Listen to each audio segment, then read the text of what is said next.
አንተ የልቤ ጌታ አንተ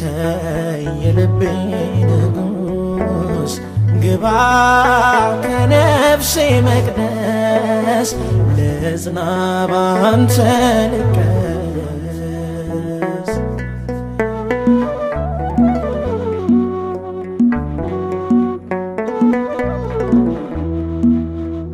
ከልካይ የለበት እግሬ ተሰብሯል ቀንበሬ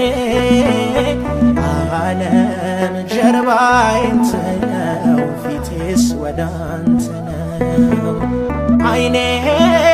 እንዴት ሊከደን ሳላየው ገጽህን ያፍክን በረከት ልስማ ነገ እንዳልጠማ